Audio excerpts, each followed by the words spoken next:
How we doing, everyone? Welcome back to another edition of FSI's PGA DFS Pick Show. I'm your host, TK Nation 47, joined with John Cool 19. John, how was the U.S. Open for you? Did you enjoy the Country Club?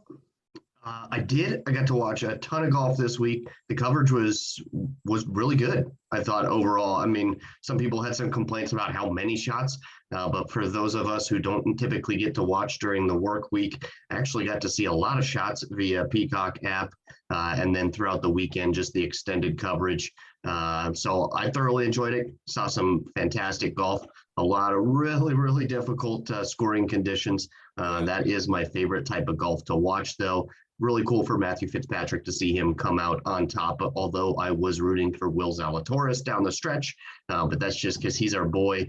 We certainly, I was excited to see Matthew Fitzpatrick get his first win in America as well, though. So that was good by me. I had a good week on DraftKings and Yahoo as well. So ready to kind of just roll it over and keep on chugging. How about you? Yeah, I was sitting on a monster. I had a 6 of 6 in the $5 that was in the top 10. On the back nine with Zalatoris or Scheffler in the lead. I just needed Fitzpatrick to go away, and that didn't happen. So, Sure. Ended up just kind of making my money back, but I had some real upside at one point on the back nine. I was up 20 grand. So, kind of a heartbreak for me at the U.S. Open this year, not going to lie. But I agree. I'm happy for Fitz, and, I'm not a Fitz hater or anything like crazy like that. And, I have to admit, U.S. Open much more fun to watch than like PGA Championships week. Southern Hills, you didn't get anything. It was just a survival contest. At least at the Country Club, you knew the holes you had to score on. You had to score the birdie on 8. You had to get that short par 4 on 17. You had to birdie that hole. Sure. There were some other putts on other greens. You had the opportunities throughout the, your Sunday. At least give me something you have to score at, and 5-6 under I can live with. It's when you get to like even or -1 and everybody's treading water, that's what I don't like. But the U.S. Open has come to pass. The third major is over with, and we are now heading for the downstretch, heading out of turn 4 here for the Travelers Championship. We only have a few more events, one more major, I believe 10 more weeks of the regular season, and then it's apparently super season in the PGA world, with the latest news of the PGA Tour breaking up the big bucks for its counter to the Live Golf. Few names creeping over to the Live Golf. Any comment on that real quick before we get started? Biggest comment is I'm happy it wasn't Morikawa and that those rumors were not true. That was a big thing for me when I saw it. At first, I just kind of didn't believe it, and then saw more people posting. Then I saw Colin post, and that made me feel a lot better about that. He put that to bed. Disappointing to see that he puts milk in his bowl before the cereal. But other than that, I will give him a pass that he is staying with the PGA Tour for now. That is the big news for me. Abe Answer, Brooks Koepka, whatever. Go do your thing. That's fine. We'll see you when we see you. Yep. If we see them, depends on what these majors are going to decide.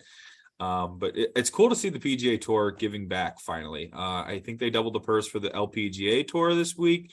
That went up to, I believe, 6 or 9 million. So, it's really cool to see that they're finally giving back to their players after many complaints for many years. It only took a rival league to sign half of the good top, 50, but well, I wouldn't say 50, but out of the top 100, they've grabbed about 20 players. So, sure, it took a reaction from the PGA to finally get to this point. But we're talking Travelers Championship. John, break us down the course a little bit, what to deal with, what to expect. Sure. We are this week at the TPC River Highlands. This is in Cromwell, Connecticut. It's a par 70, 6,800 yards. So it's a short course this week. Bent and POA greens, just kind of like we saw last week, a blend here. This is a Pete Dye design. So based on that, we should expect that it can be some difficult holes, as well as a lot of scoring opportunities, very small greens. That's kind of your typical Pete Dye design. We're absolutely going to be favoring accuracy off the tee versus distance this week, although I like just overall shots gained off the tee. I think that's really important. If you don't have any distance at all, that can be a problem. You got to make up for it with somewhere else, make up for that somewhere else, like with a hot putter or something. But if you look at the history of who's won here, there's a whole mix of guys, some long drivers, some short drivers, some guys that just hit fairways over and over and over. So what did I think I'm kind of leaning on this week instead of saying, well, you have to do this or that, using a bit more of the course history. Guys who figured out how to get around at this track specifically are the ones I'm kind of looking at more than others, than saying just a guy who is elite in ball striking or this category or that. Putting a little more emphasis on that course history, guys who figured out this course more than others have over the past handful of years. And they've come here a lot, so there's a lot of course history to look at. Again, small greens, they are pretty difficult. They should be fast this week. The rough here tends to be very long, similar to what we saw last week. So kind of factoring that in a little bit, maybe put in your modeling strokes gained scrambling in those long, rough conditions. I kind of like that stat. Other major stats I'm looking at, I mentioned the drive accuracy. I am focusing on birdie or better. This actually rates out slightly more difficult than average when it comes to just the general scoring, but we're going to see the winner probably be pushing 20 under par this week. So if you want guys who are going to be in the leaderboard, they need to score a ton of birdies, although there is a lot of danger. So we are going to see some blow up holes as well. Maybe expect the cut to be around even par or even +1, depending on the conditions. First look at weather, it should be pretty pristine. So maybe even par or one below, something in that range. Around the greens tend to be pretty important here. Again, small greens, we're going to have a lot of guys missed there, opportunities gained as well. And then just looking at the course as a whole, there's only the 2 par 5s. I'm not really going to factor that too much into my modeling, but par 4s from 400 to 450 yards, there's going to be about 8 of those. So the vast majority of holes fall into that. I would include that in your modeling this week as well. I think that's probably just about it. I'm putting more emphasis, like I said, on course history, but as well some comp course history into my modeling more than I typically would. Yeah, I would agree with that. I always look for small green correlations between, courses like Pebble Beach, even last week at the Country Club. I think that's, there's a direct correlation between, last week and this week. Obviously, it won't be a USGA setup. The rough won't be as long and we won't have fescue, coming out of the bunkers or whatever they had going on last week. It was a beautiful course, but this one will be a little bit easier. Like you said, it will have some snake bites along the way, but I think we're going to have ourselves a lot of birdies. So definitely going to be on board with the birdies or better. Opportunities gained, 2 stats I used as well. I think the only other thing I could add is that proximity from 150 to 175. I don't know if you said that, but that's one thing I did look at as well. Guys are going to have a lot of iron shots from that range, even if they're clubbing down off the tee. Okay. Or there's going to be almost nothing coming from that, really that 200 plus that we see pretty often. There's almost nothing at this course, really. Even the 175 to 2 is way down versus tour average. So the 150 to 175 is a good plug. Even 125 to 150, well above average if you're looking for a second bucket there. I agree with you. Yep, that's the only thing I would add. All right, let's get into the picks. Favorite of the week for me is going to be Justin Thomas at 10-6, the elite ball striker, number 1 in the model. Can't ignore it. First on the approach, first on that proximity range from 150 to 175, third in birdies or better, first opportunities gained, first tee to green. I mean, I have not had a golfer pop and be first in my model like Justin Thomas is here at the Travelers Championship. There isn't much good course history to go off of, but he does have a 3rd place, I think in like 2018 or 2016. Don't quote me on that. I'm not entirely sure, but I knew the recent form here on this course wasn't beautiful, I should say. But, JT's been playing lights out, won the PGA Championship, 37th last week. I think after that drain hole, he kind of just said, screw it. I'm probably not going to be able to catch all those guys at the top. I'm just going to play out my, US Open and enjoy the show. 3rd at the RBC. The week before that, we remember the big battle between him and Rory and Finau. I just think he's on an elite path right now. Heading down the stretch, we could see JT battle for a FedEx Cup championship. And I think he might snag another win along the way. JT likes to win in bunches. We've seen it before. So I think he's elite play. Your thoughts on JT and your favorite of the week? Yeah, he popped for me as well. I like everything you said there. The ball striking is really tough to ignore. For me, I'm just going to keep riding this Rory train until I crash and burn, I guess.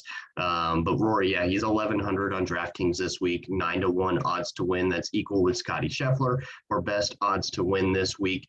He did pick up that win just a couple weeks ago at the RBC Canadian. He only has one missed cut in his last 20 PGA Tour events. I like that a lot, the consistency. Fifth last week at the US Open, and then just the top fives, I should say top tens, just keep rolling in here for Rory. He's got 5 top tens in his last 6 events over the course of the last year. He's just been absolutely crushing it.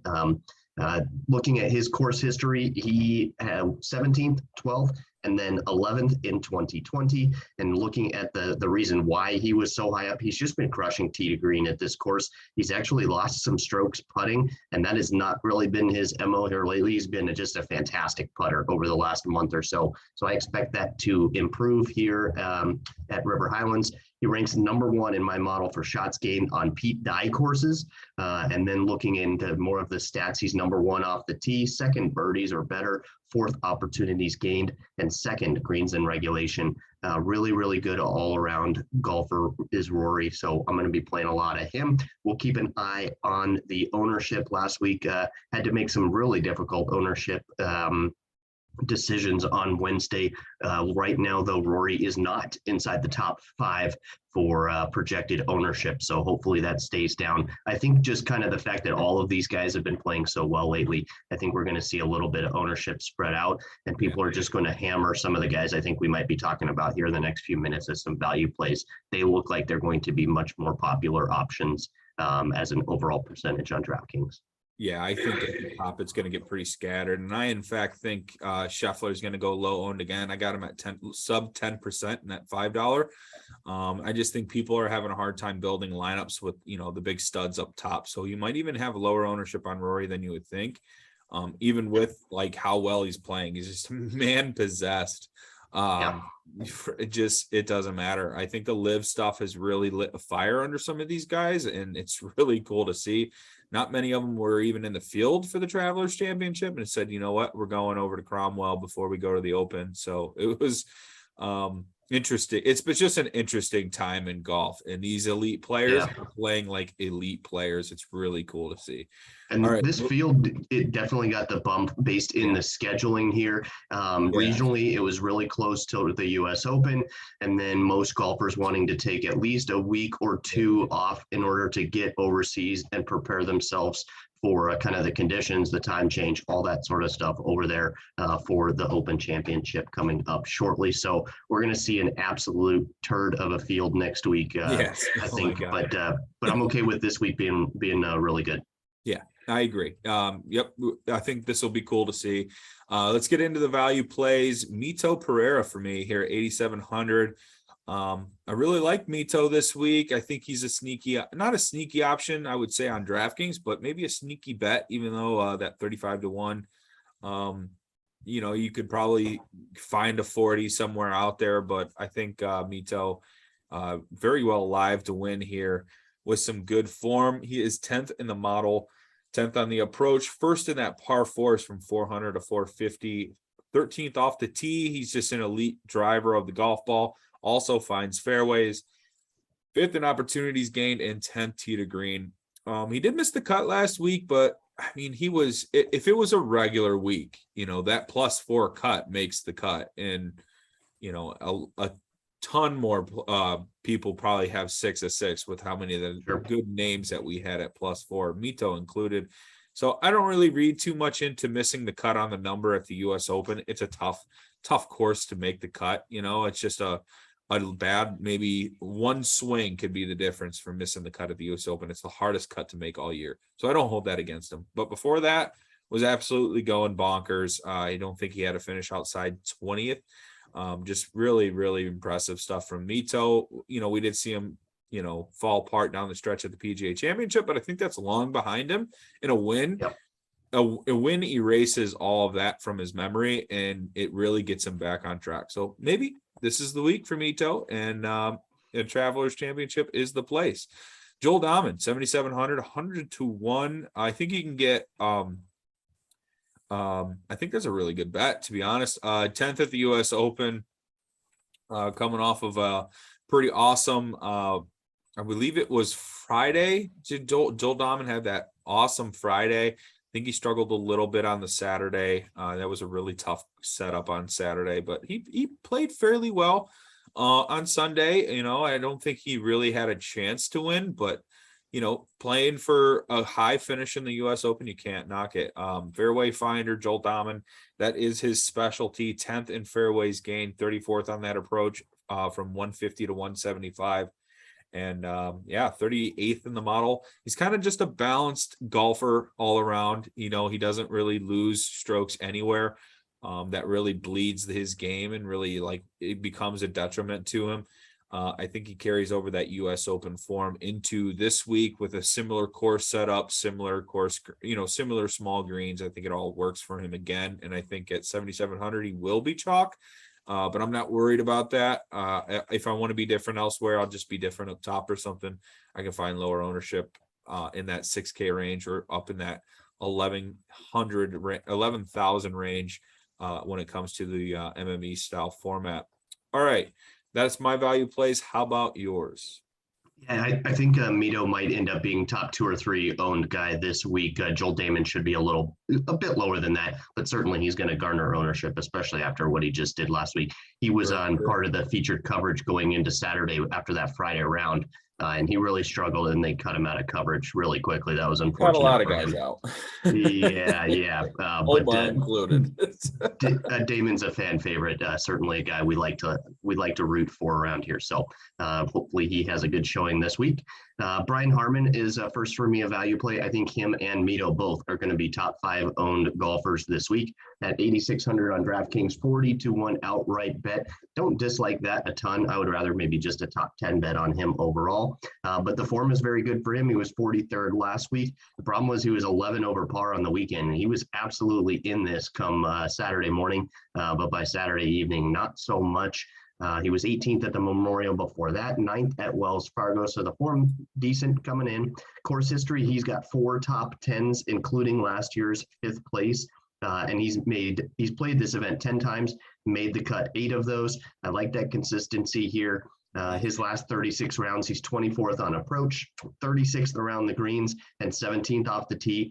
So he's not really popping in any of those categories as an elite play, but he's a fairway finder. He's 11th in fairways gained and 8th opportunities gained as well. So I expect good things if he can get the putter rolling this week. He can absolutely top 10 this event. And then he ranks for me in my comp course. He ranks 4th overall in the comp course model and 7th in the Pete Dye courses as well. So a lot to like there. I'm also going with a guy that he tends to pop in my model more than I play him. Usually I just don't trust the model at all and say, no, I'm fading Russell Knox. But this week I'm going to be playing some Russell Knox. 6,900 on DraftKings, 200-1. I am not going to be betting him outright. Maybe a top 40 would be more appropriate here, especially at kind of this price in DraftKings. The form, don't look at that. It isn't great. He has made 2 out of his last 6 cuts. He was 15th at the Memorial. That's not why I'm playing him this week. Part of it, course history. He was the winner here in 2016. He has made 6 out of 9 cuts at this event. So I like all that. Ranks 18th on Pete Dye courses, 21st in comp courses for me. So the setup, it says that he should be good on this course. Even if the form isn't fantastic, that's okay for a guy at 6,900 though. His last 36 rounds, he's top 10 in fairways gained, top 10 in that proximity you were talking about, 150 to 175, and 18th greens in regulation. The approach numbers are not bad. He's top 50 in that. I'll deal with that just fine if he can get it going, by just finding fairways, finding greens, making some birdies here and there. And then I ran a model for just ball striking on these really short courses. He's top 10 ball striking on short courses. So there's quite a bit to like for Russell Knox. Again, I don't expect the most out of him this week, but at 6,900, I do think he makes the cut and helps you get a 6 out of 6. So I'm plugging him in. I don't think he'll be that high owned either, unless that Travelers win in 2016 really pops out for people. But I think the current form will kind of scare people off him. And if you're just making a course history play, then if you're looking at logs, he has a bunch of MCs in there. So you're a lot of people are just going to fade, which is fine. I'm Well, okay with it. that's what you want. You want low ownership Russell Knox. You do not want high ownership No, you Russell don't. Knox. All right. All right, let's get into the sleepers here. I'm going Lee Hodges, 6,400 here. Best finish of the year was a third at the Amex, which is another TPC course. That is on POA greens. I know these are like POA with bent grass trivials or whatever have you, or bent grass with POA trivials. I think it's bent grass with POA. But he had a ninth at the Honda. You know, the both of those courses have in common are short courses that you have to find fairways at. You have to stay out of trouble. Hodges does that. Now he doesn't do that much else. He's really good at finding fairways and, you know, finding greens in regulation. But if he's off the tee in some rough stuff, he's not so good of a scrambler or a good player around the green. But this is the 6K range. We're just trying to find you a guy that can do something well, and then maybe he has a week where he does everything else well. And what he does really well is really elite, or, you know, maybe he just is on fire with the iron. So you're just trying to find something that to hang your hat on with here in the 6K range. That's kind of my research to my research tool, I guess I would use for the 6K ranges. Let me just find someone that does something that someone does well. He's a great ball striker. Let's hope he can putt and chip this week, and maybe find himself a made cut. I'm going to go Lee Hodges. How about you? Sure. I took a 6,400 golfer as well. Yeah. I can't say I really love the 6K range as I'm going through. Yeah. I'm trying to find some guys that I kind of like. There's a couple I kind of like. Nobody that I love. Nobody Same. that I think is going to win this event down in this range. Looking just kind of at the course history, we've had just a couple of guys that were favorites that won, a couple guys that were long shots, and the vast majority of winners are kind of coming in that 30 to 50, 30 to 60 to 1 odds, somewhere in that range. But Tyler Duncan is a guy that popped for me. Like you said, he needs to kind of specialize in one thing. For me, that is finding the fairways. He ranks 13th in this field doing that. He's 35th on approach as well, so not too bad, and 21st in that proximity stat, 150 to 175. Looking at the form, though, it's not fantastic. He's made 6 out of his last 10 cuts. For a guy down this low, that's going to be pretty common to see maybe 60% of cuts made. He was 15th, though, at the Charles Schwab and 12th at the RBC Heritage, so a couple little pops for him. But the course history here, he's made 4 out of 4 cuts. He was 54th here last year, 32nd the year before. If I could guarantee that he's going to get top 40, top 50 at this event, I'm going to plug him in a bunch of lineups to get 6 out of 6 right away. I don't know that that'll happen, but certainly I think he's got a better chance than a lot of the other guys, really even just in the entire 6K range, not just in this low 6K. If you look at where he tends to gain his strokes, he gains them in events that you can make a ton of birdies and events where there's no wind. That's going to be this week. Kind of looking at the forecast, expect birdies and soft conditions. Wednesday, we should see rain as well. So I think he's got a good chance to go out there, make a ton of birdies, and make the cut for us. Yeah, I love Tyler Duncan. I play him often. Good on par fours, really good par 4 score. Doesn't really make the blow up holes either. You know, he will have bogeys, he will have birdies. That's he's kind of the allergic to par golfer. So it's a roller coaster rostering Tyler Duncan I have before. All right, let's get into the one and dones. My season started off on fire, but man, have I slowed up. Past couple of weeks, I only have like 2 top 10s and no finish better than 10th. So kind of struggling, and that's not what you want to do down the stretch where the money's to be made. Running out of studs. I only got Rory left. I should have used Rory last week over Max Homa, but if Rory wins the Open, it will be the right decision. So I'm building up. I'm taking Rory at the Open Championship. He's my only stud left. Why not Rory? I mean, the 150th Open Championship, it just makes sense. So I'm saving Rory, and I'm going to go with Mito here, my favorite play on DraftKings. I'm going to go ahead and, you know, just hope it's Mito week. I might even throw a little $25 bet on him. You know, maybe I can get just hit the trifecta, one and done bet, and then DraftKings, and just maybe it all I like clicks. it. Yeah, why not? What do you got this week? Yeah, I absolutely love the Mito pick. He is a guy that he pops almost every week in the model, Sure. just because he's such a good ball striker. But for me, I'm looking at guys that I think can win here. A former winner, Jordan Spieth, at this tournament. He is one of my few high-end golfers left on one and done. So I'll Yeah. burn Jordan this week. Kind of wish I had played him down in Texas at some point, but Yeah. got to do what you got to do now. I've been moving up very, very slowly here from the tail end of the standings. Hopefully, Jordan can give me a nice top five pop here. Well, hey, a win leading into the Open Championship. Yeah, maybe if you had Rory, we could have doubled up. I had went back to back Rory, but you already had your Rory win. It's my turn at the Open Championship. I did. All right. Well, that'll do it, everyone. Thank you for listening in. As always, please like this video, comment below with any questions you may have. You can follow me on Twitter at TKNation47. That is John Cool 19. John, thank you for joining me this evening. Good work this week on the Travelers Championship, but much more to be done. We will have our updated projections, updated core lineups, updated chat. As always, you can find that link on our Twitter handle at FSI_DFS or on our website, FSIDFS.com. John, thank you, everyone. Enjoy the Travelers Championship. Sweet. Good luck.